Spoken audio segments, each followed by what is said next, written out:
네, 오늘부터 방제학을 강의할까 합니다. 모든 공부가 처음이 좀 중요하죠. 그래서 이 방제학은 이 첫 시간을 절대 놓치시면 안 되겠습니다. 이거를 잘 들으셔야만이 뒤에 계속해서 나오는 어떤 처방에 대해서 이해할 수 있으리라 생각합니다. 그러면 방제학을 한번 이제 시작하도록 하겠습니다. 자, 먼저 방제학의 척론입니다.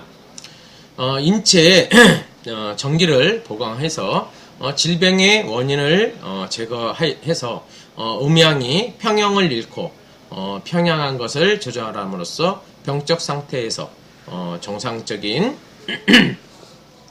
생리 상태로 전환시켜서 건강을 회복시키는 것이 곧 치료의 목적이라 하겠습니다. 처방의 거의 대부분은 상당수는 한의학의 원전으로 불리는 동의보감에 있습니다. 동의보감은 단순히 질병만 치료하는 방법을 기술한 게 아니고 양생법에 큰 비중을 둔 것이 특징이죠. 양생법이 굉장히 중요하겠습니다. 그래서 이 양생법이라는 것은 인체를 보호하고 생면 현상을 건강하게 보존하며 무병하고 나아가서 보다 오래 살고자 하는 삶의 경영술인 거죠. 그래서 결국 이 양생의학이라는 건 뭡니까? 치료의술이라기보다는 앞서 예방의학이라고 말할 수 있습니다. 양생법은 예방의학이다. 이렇게 정리할 수 있을 것 같습니다. 이 한방 최고의 책이죠. 항제내경이라는 이런 말이 있습니다. 병에 걸린 다음에 아무리 좋은 약을 주어도 그것은 마치 목이 말라서 견딜 수 없게 된 연후에 우물을 파는 것이 꼭 전투가 시작된 다음에 무기를 만드는 것과 같아서 결국엔 이미 늦은 것이다. 뭐 이런 건데 이 말은 의학의 궁극적 목적이 뭐예요? 질병의 치료에 있는 것이 아니고 예방하는 데 있다는 거죠.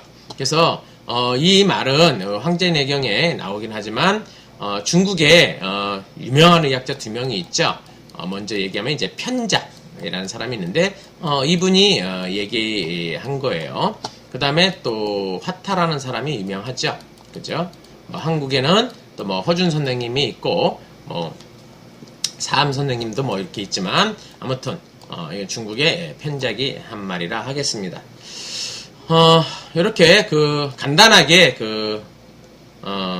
이 한의학은 어떤 처방은 양생의학이 있는데 그건 바로 내가 아프기 전에 미리 예방하는 데 주안점을 뒀다. 이렇게 정리할 수 있다 하겠습니다. 그 다음에 약을 지을 때는 어떤 이 한방 처방단이라고 그러죠. 이걸 조금 알아두셔야 될 것 같고요. 그래서 그런 변증 및 치료 순서를 조금 살펴보도록 하겠습니다. 먼저 우리가 제일 많이 쓰는 게 한돈 그래요. 한돈, 두돈. 돈이라는 것은 3.75g을 얘기합니다. 약 4g이죠. 보통 돈으로는 뭘 얘기해요? 우리가 금은방 갔을 때, 금 같은 거 살 때 한돈, 두돈 이렇게 하죠. 여기 돌집에 갈 때 한돈 이렇게 얘기를 합니다. 이런 것이 10개가 모이면 이것이 한 양입니다. 한 양을 쓸 때는 어디서 가장 많이 씁니까? 우리가 왜 약 지을 때 녹용 넣죠? 예, 녹용 넣을 때 한 양, 두 양 그럽니다. 그래서 녹용의 약을 일단 한제에 넣을 때 2냥을 넣습니다. 2냥이라는 건 그럼 몇 g이겠습니까? 한 양이 37.5g이니까 2냥이면 75g이 되겠죠. 이렇게 보면 그러니까 약을 한제 질 때 한제는 2냥 75g이 들어간다. 이렇게 알 수 있고요. 그 다음에 우리가 한근 얘기했는데 한근이라는 건 뭡니까? 600g을 얘기하죠. 이 약 600g, 이 600g을 37.5g으로 나누게 되면 몇이 나오냐면 16냥이 나옵니다. 그래서 한근은 16냥이다. 이렇게 알 수가 있습니다. 그래서 보약 한제는 보통 우리가 20첩을 말합니다. 첩이라고는 나오는데요. 그러면 한 첩, 그렇죠? 그래서 20첩이 모이면 한 제라는 겁니다. 이 첩은 뭐냐면 우리 약 지으면 왜 종이에다가 이렇게 감싸주죠? 그래서 약밥을 넣고 이렇게 감싸서 포장을 해줄 거예요. 그러면 또 한 첩 또 하고 뭐 또 한 첩 이렇게 몇 첩 이렇게 하게 되죠. 그러면 요런 게 이제 뭐 이렇게 첩하면 이거를 한 번에 어때요? 이렇게 그 끈 같은 걸로 싹 묶어주죠. 그래서 이렇게 옛날에는 그 집으로 짠 뭐 산내끼라고 그래야 되나요? 하여튼 뭐 그런 걸로 이렇게 묶어서 주고 했는데 아마 요즘에는 이 약 그 액이 보약 첩약 외에는 거의 뭐 첩하는 사람이 드물죠. 그래서 거의 다 이제 한 제씩 할 텐데 이렇게 20개에서 묶어 준 것이 한 제라가 보시면 되고요. 요즘엔 다 그냥 불편하니까 약을 다 다려가죠. 그래서 밑에서 또 계속 나오니까요. 이렇게 아시면 되겠습니다. 그 다음에 우리가 약을 들 때 이제 산이라는 소리를 많이 듣게 돼요. 이 산 대표적인 이걸 가루약을 이제 산이라고 하는데 뭐가 있겠습니까? 우리 약국에서 하면 용각산. 그러죠. 용각산은 가루로 되어 있기 때문에 흔들어도 소리가 나지가 않죠. 그죠? 예. 그래서 뭐, 용각산. 우리 뭐 한약으로는 이제 평이산이라는 게 있어요. 이렇게, 보통 왜 한약방에 가면 뭐, 그 소화제라고 주는 약제들이 있어요. 그게 보통 평이산을 많이 만드는데 그건 가루가 아니고 환이죠. 환 형태인데 아무튼 이렇게 그 산이라는 건 가루로 만든다. 그 다음에 이제 단이라는 게 있고 여기서 제가 좀 전에 얘기한 환이라는 게 있어요. 환이라는 것은 아주 쥐똥만하게 콩알보다도 조금 더 작은 아주 조그만 것을 이제 우리가 환이죠. 그래서 환으로 져주세요. 그럼 뭐예요? 이 가루약을 조그맣게 이렇게 동글동글 먹기 좋게 편하게 이렇게 동그랗게 조그맣게 만들어 달라는 게 환이고요. 단은 뭐예요? 이 단은 콩알보다 훨씬 큰 이렇게 큰. 그래서 우리가 그 단이라는 건 많이 우리가 뭐 먹습니까? 공진단이는 많이 들어보셨을 거예요. 그죠? 공진단. 뭐 공진단, 뭐 연령 고분단, 뭐 이런 것들이 있는데요. 그럴 때는 이렇게 좀 크게 만 환을 아주 크게 조금 마른 거. 그러니까 그람 수는 한 4g에서 5g 사이 정도 나가는 걸 그런 걸 단이라고 합니다. 그리고 그 다음에 그 탕이라는 건 무엇입니까? 이것들을 그냥 달인 물 넣고 그래서 뭐 그 보통 한약에서 약재 박스에 약이 들어오면 그 안에 이렇게 네모난 파우치라고 그러죠. 파우치 이렇게 그래서 이 안에 거면 이제 물이 이렇게 들어 있죠. 그래서 그걸 이제 딱 뜯어서 먹는 이런 것을 우리는 탕이라고 합니다. 이 탕이라고 하면 또 우리가 꼭 알아야 될 게 뭐냐면 여기 나와 있죠. 따뜻하게 먹는 게 좋습니다. 탕은 따뜻하게 먹는다. 이 대표적인 게 뭐가 있겠습니까? 쌍화탕이 있죠.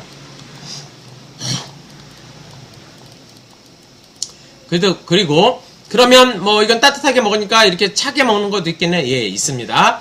음이 들어가나 자자가 들어가는 음자.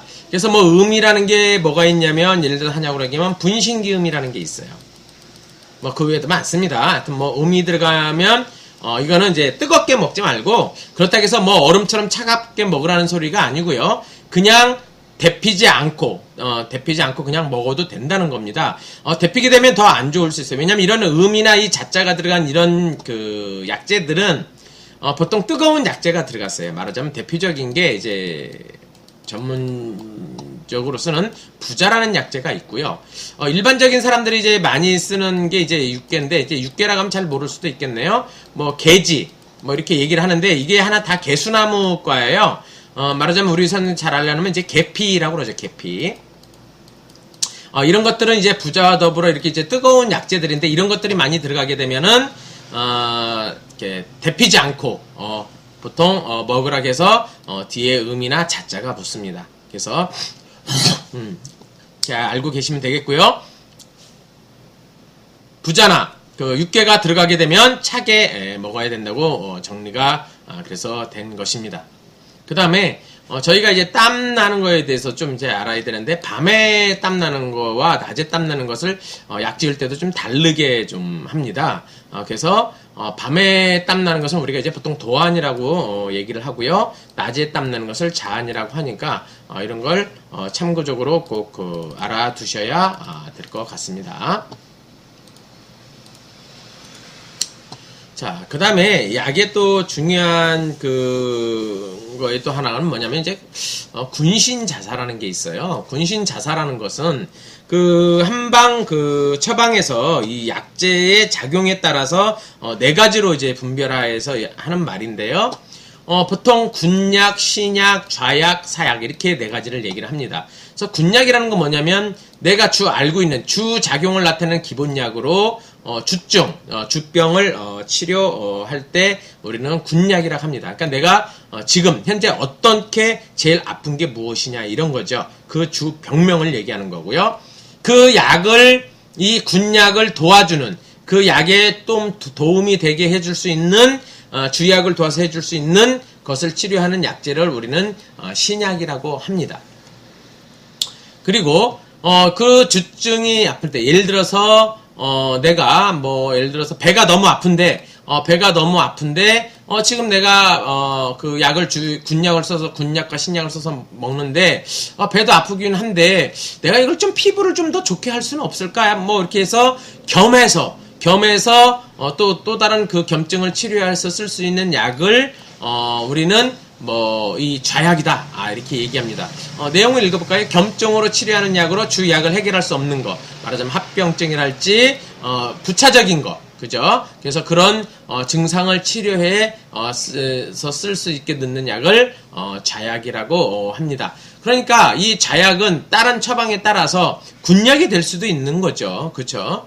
그 다음에 이 군약이 오히려 이 신약이라는 것이 그 좌약이 될 수도 있는 거고. 아무튼 그래서 주병증을 치료하는 게 군약이고, 그걸 도와주는 게 신약. 그 외에 또 다른 어떤 병 증상이 있다면 부차적으로 해주는 약이 좌약. 그 다음에 이제 마지막으로 사약인데, 사약은 뭐예요? 보조약으로 주약을 독작용을 덜어주고, 독작용을 덜어주는 게 뭐가 있을까요?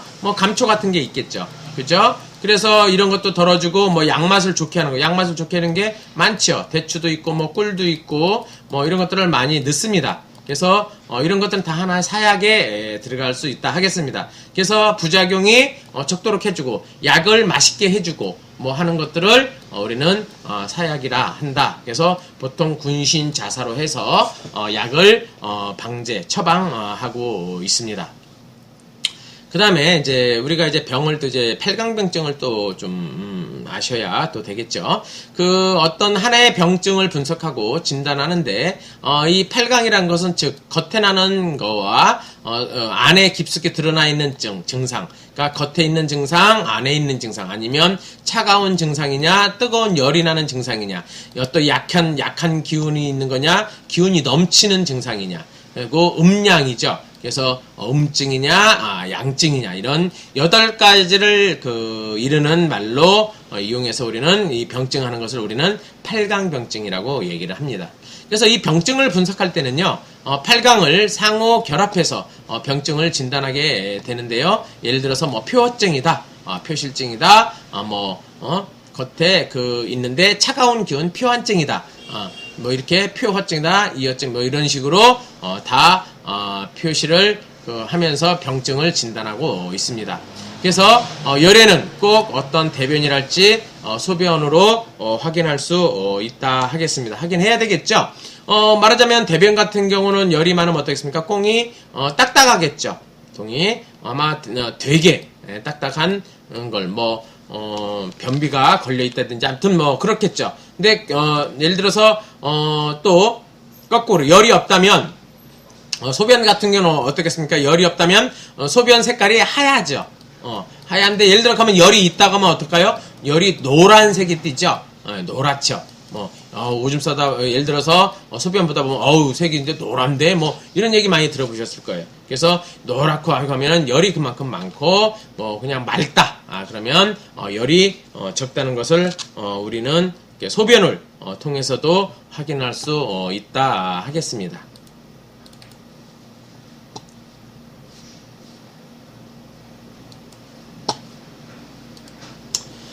자, 그러면 치료 순서를 한번 볼까요? 먼저 병의 원인을 먼저 치료해야 되겠죠. 그래서 병의 원인을 보게 되고, 그래서 그 병이 안에 있는지 밖에 있는지, 그죠? 그래서 병을 일으키는 내적 요인이 뭐가 있겠습니까? 칠정이라 하는데 우리가 뭐 너무 웃어도 병이 생길 수 있고, 너무 화내도 병이 생길 수 있고요. 너무 사랑이 깊어도, 우리가 흔히 얘기하죠? 너무 사랑이, 깊어도, 알아 누워요. 그죠? 너무 생각을 골똘히 해도, 그것도 병이 생길 수 있고요. 너무 슬퍼해도 안 되고, 너무, 무섭고 놀라도 안 됩니다. 이런 칠정을, 이런 거에 관련된, 으로 인해서, 병이 생겼는지, 그런 게 내인이고, 외인은 병을 일으키는 게 외적인 거죠. 말하자면 외인이란 건 뭐예요? 넘어져서 살이 까진 거 외인일 수도 있겠고요. 아니면 또 충사, 예를 들어 뱀이나 물려서, 아니면 개에게 물릴 수도 있겠죠. 이런 것들한테 물려서 그건 외인의 병증이라 하겠죠. 그래서 이런 것을 먼저 원인을 알아내야 되겠죠. 그 다음에 그걸 알았으면 그 다음에 뭡니까? 유금이죠. 그래서 그게 바람으로, 예를 들어서 내 병이면 바람으로 그런 건지, 너무 차가워서 그런 건지, 너무 더워서, 뜨거워서 습이 차서 그런지, 말라서 그런지, 열이 많아서 그런지, 이런 육기의 병을 일으키는 것을 먼저 순서를 살펴봐야 한다 하겠습니다. 그래서 선병을 먼저 항상 치료하고, 먼저 원인이 어디에서 시작됐냐는 거죠. 그래서 선병을 먼저 치료하고, 치료가 됐다면 그 다음에 기병을 또 먼저 치료한다 하겠습니다. 그래서 이런 순서를 잘 살펴서 보시면 되겠죠. 그래서 치료법에는 치법, 팔법이라고 하는데, 거기에는 이제 한법 뭐가 있습니까? 땀을 내야 하는 거죠. 어떤 차가운 곳에서는 운동에서 땀을 내서 발병자가 체표해 있을 때 땀을 내서 치료하는 게 한법이고요. 합법은 어떻습니까? 체피에서 체내 깊이에도 있지 않을 때 치료하는 방법으로 기혈을 소통시키거나 인체의 언밸런스를 조화시켜서 하는 게 합법입니다. 그러면 아래 합법은 뭡니까? 이렇게 밑에 아주 내려오는 거예요. 그러니까 대변을 풀고 싸게 하는 거죠. 그래서 변비가 생겼으면 싸야 제일 낫겠죠. 그래서 그런 대변을 풀고 체내에 적체된 것을 해소시키는 거, 변비 때 통변시켜야 되겠죠. 그래서 이런 거는 우리가 합법이라고 합니다. 또 어떤 또 법칙이 있겠습니까? 예, 소법이 있죠. 소법은 체내에 그 축적된 것을 흐트러뜨리고 또 파괴하고 유도하는 요법입니다. 그래서 비위장, 소화 기능이 허약하거나 그 담이 있어서 그 또 혈액에 고갈로 그 월경이 단절때도 쓰고 있다 하겠습니다. 소법이에요. 그러면 토법은 뭡니까? 쉽게 해서 이게 토하게 한다는 거죠. 그래서 예를 들어 내가 체했는데 그거를 합법 쓰는 것보다는 토했을 때는 어때요? 그 병이 위에 있는 거죠. 그럴 때는 상초에서 바로 해결해버리는, 그래서 유해 물질을 구토를 통해서 배출시키는 거죠. 그래서 병적 인자가 상부 높이에 있을 때는 이렇게 토법을 써서 치료한다 하겠습니다. 그 다음에 청법은 뭐예요? 열화가 극성한 열이 질환으로 이제 너무 열이 나게 되면 어떻게 해요? 이렇게 청법을 써서 해열시키는 거죠. 그래서 뜨거운 열이 있으면 식혀주는 법을 쓰고, 또 양기가 너무 약해진 사람에게는 따뜻하게 해줘서 그 체온을 올려주거나, 그래서 체내가 냉해진 것을 따뜻하게 하는 요법이 온법이죠. 온법 많이 쓰죠. 그 다음에 손발이 차면서도 식은땀을 흘릴 때, 입술마저 파랗게 되었을 때, 혹은 하복부가 차디 차면서 설사하고 소변 횟수가 작고 소화가 안 된다 할 때 온법 치료를 한다 하겠습니다. 보법은 무엇입니까? 보법에 우리가 특히 얘기하는 보양약 많이 먹죠. 그래서 기혈이 부족하거나 음양이 부족하고 부족을 보양해서 각종 허증을 치료할 때 쓰는 방법이 여기서는 보법이라 하겠습니다. 그래서 이렇게 여러 가지 그 질병에 따라서 한법을 쓰냐, 합법을 쓰냐, 온법을 쓰냐, 청법을 쓰냐, 이렇게 다 다르다 할 수 있다 하겠습니다.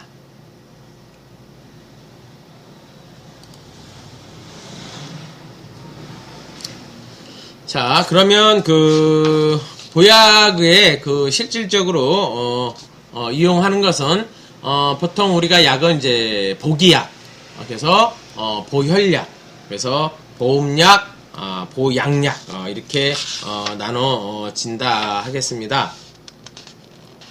그래서 대표적으로 그 쓰는 복이약은 뭐가 있겠습니까?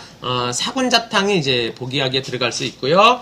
온몸을 잊게 하는 그 몸의 가운데를 잊게 해주는 보중익기탕, 이런 것이 대표적인 복이약이라 할 수 있겠습니다. 그런 약물로는 그 인삼을 많이 쓰고요. 뭐 황기, 백출 이런 것들이 대표적이라 할 수 있습니다. 대표적인 보혈약으로는 사물탕이나 대형전 같은 걸 많이 쓰게 되는데요. 약물로는 뭐가 있습니까? 당귀랄지, 숙지황, 청궁, 작약, 이런 게 대체적으로 보혈약이라 약물이라 할 수 있습니다. 대표적인 보음약을 한번 볼게요. 보음약은 육미지황탕이랄지 청리자감탕인데요. 약물로는 아주 눌러주는 약이 좀 무겁죠. 그래서 뭐 숙지황이랄지 산약이랄지 그 다음에 또 그 산수유랄지 이런 것들은 대표적인 보음약이라 할 수 있습니다. 대표적인 또 보양약은 뭐가 있습니까? 나이 드신 분들에게 많이 해드리는 팔미환이라는 게 있습니다. 이건 뭐예요? 육미지황탕에 좀 따뜻한 약재들이죠? 부자와 육개를 섞어서 육미니까 6가지에 8가지를 합하면 이것은 대표적인 보양약이라 하겠습니다. 그래서 보양약으로는 팔미환이랄지 우기음 이런 것들이 있고요. 그 약물로는 부자랄지 계피랄지 또 회양 이런 것들이 통해서 우리가 처방을 할 때 참고한다 하겠습니다. 이렇게 그 방제약 뭐 짧은 시간이지만 기초를 간단하게 꼭 알아야 될 것들만 정리를 했습니다. 그래서 이것은 꼭 한 번만 듣지 마시고요. 2번, 3번 해서 이건 애우셔야 돼요. 그래서 애우셔서 한자를 딱 보면 얼굴만 딱 보고 벌써 또 변증이 어느 정도 그려지셔야 되겠죠. 그래서 이걸 잘 활용하시면 좋은 처방으로 좋은 약을 만들 수 있을 거라 생각합니다. 수고하셨고요. 다음 시간부터는 이제 방제, 실질적인 그 방제 약이 뭐 어떤 것이 들어가고 이런 약들은 또 어디에 쓰고 그래서 그람수가 어떻게 되는지 이런 걸 자세히 또 공부해 보도록 하겠습니다. 수고하셨습니다.